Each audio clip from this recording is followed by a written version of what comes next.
Hello বন্ধুরা, good morning. তো আমি শিখে নিয়ে আসলাম আবার একটি নতুন ব্লগ। তোমরা সবাই কেমন আছো? আশা করি সবাই ভালো আছো। আমিও তোমাদের আশীর্বাদ ও ভালোবাসা ভালো আছি। তো এখন সকাল বাজে 7টা আর আমার বাসি কাজ সব শেষ। এখন ঠাকুর পুজো দেবো, তাই ভাবলাম যে চলো ব্লগটা শুরু করি। আর আজকে দেখো আমি শাড়ি পরে নিয়েছি। নাইটি তো সচরাচর পরি, তো ভাবলাম আজকে শাড়িই পরি। আর সকাল সকাল খুব রোদ উঠেছে আজকে মেঘলা ওয়েদার নেই। আর এগুলো যে দেখতে পাচ্ছ, এগুলো হচ্ছে প্যান্ডেলের কাপড়। আমার বাবা প্যান্ডেলের ব্যবসা করে, তার জন্য। তো রাস্তায় এসেছি, বাড়িতে মেয়ে, ছোটো মেয়ে উঠে পড়েছে, বড় মেয়ে উঠেনি। তো ভাবলাম যে না, ব্লগটা শুরু করে দেই, তারপরে তো সারাদিন আছি। তো চলো কী কী করছি না করছি সবটা তোমাদের সঙ্গে শেয়ার করছি। আর আমার ব্লগ তোমাদের কেমন লাগে অবশ্যই কমেন্ট করে জানাবে। তো তোমরা আমার ভিডিও দেখছো কিন্তু আমাকে সাপোর্ট করছো, পাশে থাকছো, কিন্তু সাবস্ক্রাইব করছো না। ঝটপট সাবস্ক্রাইবটা করে দিও প্লিজ। আমার ভিডিওতে মোটামুটি ভিউজ আসে, ওইটুকুতে আমি খুশি, কিন্তু সাবস্ক্রাইব হয় না। শুধু ভালো লাগে আমার ভিডিও দেখতে, তাহলে সাবস্ক্রাইব করো, ঠিক আছে? তো চলে আসলাম গোবিন্দ মন্দিরের কাছে। তো এসে আগে ঠাকুরের ঘুম ভাঙিয়ে দিলাম। তো দেওয়ার পর প্রণাম দিয়ে দেখো এখন এক এক করে সমস্ত ঠাকুরকে জাগিয়ে দিচ্ছি, কারণ যখন সন্ধ্যাবাতি দেই তখন কিন্তু সন্ধ্যাবাতি দিয়ে শুয়ে দেওয়া হয়। সকালবেলা এই যে পুজো দেওয়ার সময় তুলে নেওয়া হয়। তো সমস্ত ঠাকুরকে উঠিয়ে দিয়ে তারপরে বাসন কোসন বাইরে রেখে দেখো এদিকে আগে তুলসী মন্দিরটা এদিকে লেপে নেব, তারপর এদিকে কিন্তু বাকি কাজগুলো বাকি ঠাকুরগুলোকেও লেপে নেব। তো আমাদের তুলসী মন্দিরটা কিন্তু কাঁচা, তো পাকা হবে। যে ঘরটা তুলছে তুলসী মন্দিরটা ওই দিকে নিয়ে যাবে, তো তার জন্য আর পাকা করেনি, কাঁচাই আছে। তো এইটাই কাঁচা মুছতে হয়, আর ওইগুলো তো পাকাই। আমাদের মন্দির তো দেখতে পেয়েছো। তো চলো ফটাফট করে মুছে নিলাম। আর আমি যখন কাজ করি এই যে এইভাবেই আমার মেয়েকে আমার ঠাকুরদাদা আর ঠাম্মা সামলায়। না হলে আমার বমা বাড়িতে যায়, বমা বাড়িতে যে বমা ওইখানে যারা যারা থাকে তারা সামলায়, যে পায় সে সামলিয়ে ফেলে। তো ওইদিকে তুলসী মন্দির গোবিন্দ ঠাকুরকে পুজো দেওয়ার পরে এই যে মন্দিরে চলে আসলাম। এদিকে মা কালীকে সবার আগে এদিকে দিয়ে দিলাম। তো সবার চরণে ফুল দিলাম, ঘটে ফুল দিলাম, প্রণাম দিলাম। এখন মা লক্ষ্মী আর সরস্বতী মা এখানে আছে। তো এইভাবে যারা যেভাবে পুজো দাও ওইভাবে সবারই পুজো সেম টু সেমই। তো বন্ধুরা দেখো, আমি আর আমার মেয়ে যাচ্ছি দোকানে। ঠাকুর পুজো দেওয়া কমপ্লিট। তো দোকানে যাচ্ছি কারণ চা খাবো। তো ঘরে মুড়ি আছে, দেখি চানা না হলে বিস্কুট নিয়ে যাব, ওগুলো দিয়ে চা খাবো। তো চলো দোকানে যাই। কি নেই, বিস্কিট নেই না চানা নেই, তো নিয়ে বাড়ি যেয়ে চা করে খাবো। তো চলো পরে আসি। তো দেখো কুপিস নিয়ে এসেছি, এই যে কুপিস, তারপরে একটা 16 আনা চানা আর বিস্কিট আর পাঁচফোড়ন, এগুলোই আনা হলো দোকান থেকে। তো দেখো এদিকে চা করে নিলাম। এখানে আমি, আমার বড় মেয়ে আর বাবা খাবো। তো মা খেয়ে নিয়েছে, আর ঠাকুরদাদা ঠাম্মারা চা করেছে, ওইখানে মা খেয়ে নিয়েছে। তো এখন আমরা খাবো। তো চাটা খাওয়ার পরে দেখো বিছানাটা তোলার আমি একদমই সময় পাই না কয়েকদিন থেকে। এই কাজগুলো করতে করতে বিছানাটা তোলা হয় না, কারণ আমার বড় মেয়ে লেটে উঠে, তার জন্য ওর জন্য বিছানাটা সকালবেলা কি তোলা হয় না। আর এদিকে আমার ঠাকুর পুজো দিতে চা খেতে মিলতে আমার ছোটো মেয়ের ঘুমের সময় হয়ে যায়, ও প্রচণ্ড কান্না করে। তো দেখো ওকে নিয়েই কিন্তু বিছানাটা ঝাড়তে হচ্ছে, ও একদম প্রচণ্ড কান্না করছে ঘুমের জন্যে, ঘুমাবে। তো একবার এদিকে দিচ্ছি একবার ওইদিকে দিচ্ছি, আর বিছানাটাকে ঝেড়ে নিচ্ছে। পান্নাটার যে তুলে ঝেড়ে পারবো সেটারও সময় নেই। তো এইভাবেই পেরে ওকে ঘুম পাড়াচ্ছে কয়েকদিন থেকে। তারপরে ওকে ঘুমটুম পাড়িয়ে চলে আসলাম এই যে ভিজা কাপড়গুলো কেচে দিতে। এগুলো চান করার সময় ভিজিয়ে রেখেছি, কেচে দেই নেই। কারণ কেন কেচে দেই নেই বলতো, এই যে সাদা নাইটি না প্রচণ্ড নোংরা হয়, তার জন্য সাফের জলে ভিজিয়ে রেখেছি।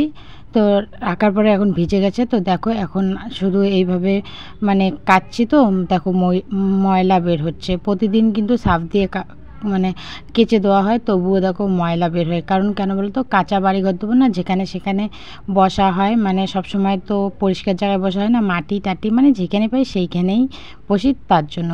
তো তারপরে দেখো এদিকে আমার মেয়েকে টিউশনে দিতে আসলাম। আমার বমা বাড়িতে এই যে টিউশন পড়ায় এই যে দিদি, আমরা দিদি বলে রাখি।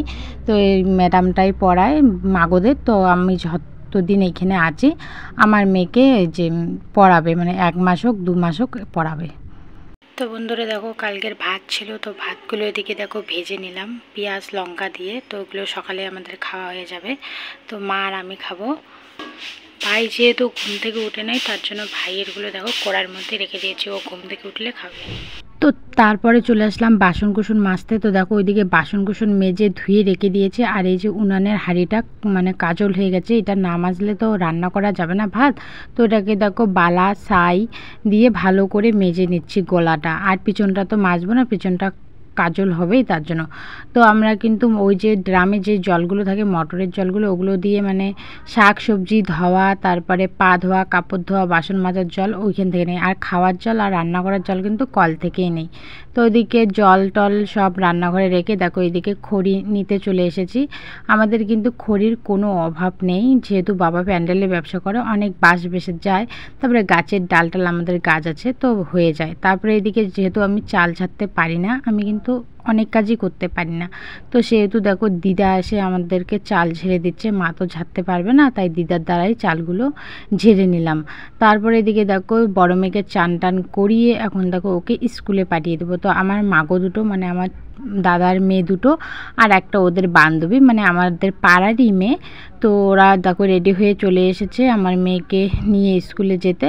তো ওরা যেদিন যেদিন স্কুলে যায় সেদিন সেদিন আমার মেয়েকে স্কুলে পাঠাই, ওরা না গেলে পাঠাই না। যেমন কালকে ওরা যায়নি, তার জন্য আমার মেয়েকেও পাঠায়নি। আর আমার মেয়ে কিন্তু স্কুলে যাওয়ার সময় একটুও খিজাল করে না, মানে বলে না যে যাব না। ও না স্কুল পড়া, তারপরে টিউশন পড়ার খুব শখ, খুব স্কুলে যেতে চায়। আর ওকে আমি 10 টাকা দিচ্ছি থেকে ও নিবে না, বলছে যে আমাকে 2 টাকা দাও, মানে দুটোর 10 টাকা চাচ্ছে। বুঝতে পারলো তো, একটা 10 টাকা লাগবে না ওকে।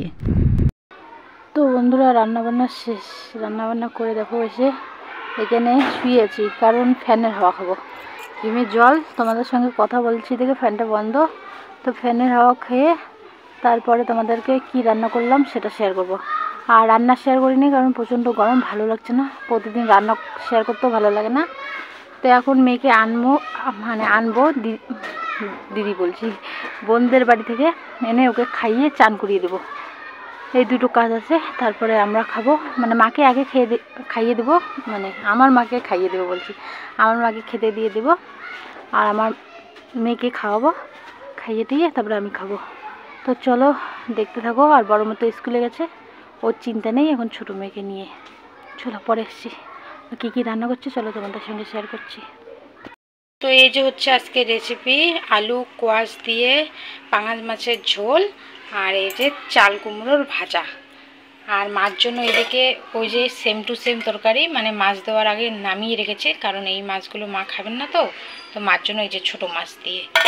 আর এই যে এদিকে মাছ জন্য ভাত বেড়ে নিয়েছি, তো মাকে খেতে দেবো, দিয়ে আমার ছোটো মেয়েকে চান করিয়ে দেবো। তো চলো এই যে পাতলা করে একদম ঝোল। চলো তোমাদের সঙ্গে আমি আমার কিছু মনের কথা শেয়ার করি। যখন দেখবে তোমার কাছে টাকা পয়সা সব থাকবে, তখন দেখবে তোমার বন্ধুর কোনো অভাব হবে না। মানে অনেক বন্ধু থাকবে যখন তোমার কাছে অর্থ সামর্থ্য থাকবে।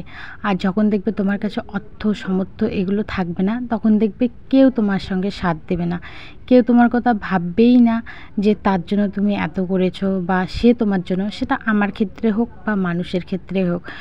আমিও যখন মানুষ যখন কি বলবো, কথাটা আমি তোমাদেরকে বোঝাতে পারছি না। তো এটাই, যখন টাকা পয়সা থাকবে তখন সবাই চিনবে, আর যখন টাকা পয়সা থাকবে না তখন কিন্তু কেউ চিনবে না। এটাই হচ্ছে বাস্তবতা। তো বুঝলে, আজকে না মনটা একদমই ভালো ছিল না, তার জন্যে না আর বিকেলের পর থেকে তোমাদের সঙ্গে ভিডিও কিছু শেয়ার করিনি। কারণ কেমন লাগছে শুনে, মনটা হিয়া ছাড়া লাগছে। কি বুঝাতে পারছি না, মনের কথাগুলো তোমাদের খুলেও বলতে পারছি না, আবার বলতে চেয়েও বলতে পারছি না কি বলবো। তো দেখো এদিকে আমার ব্যাগের যে কাপড় জামাগুলো আছে এলোমেলো হয়ে আছে, আমার জামা কাপড়গুলো, তো সেগুলোই দেখো এদিকে রেখে দিচ্ছি ব্যাগের মধ্যে। বাইরে থাকলে নোংরা হয়ে যায়, তার জন্য ভাবলাম যে না ব্যাগের মধ্যে ভাঁজ করে রেখে দিই। আর আমার মেয়ে দুটোর দেখো কত জামা হয়ে গেছে, তো ওগুলো এইভাবেই আপাতত ব্যাগের মধ্যে ঢুকিয়ে রাখলাম, যখন বাড়ি চলে যাব তখন ভালো করে গুছিয়ে নিয়ে চলে যাব। তো তারপরে এত গরম দিয়েছে তোমাদের সঙ্গে কি বলবো, মানে চান না করে আর থাকতেই পারলাম। চান করার পরেও জানো তো শান্তিতে বাঁচতে পারছি না, এত রোদ, এত রোদের তেজ আর এত গরম, মানে বসে থেকেই ঘা যে এত ঘামছে কি বলবো। বিকালে যে চান করেছি কিচ্ছু লাভ হয়নি। তো চলো আজকের ভিডিওটা এখানে শেষ করছি, দেখা হচ্ছে নেক্সট ভিডিওতে। ততক্ষণ ভালো থেকে সুস্থ থাকো।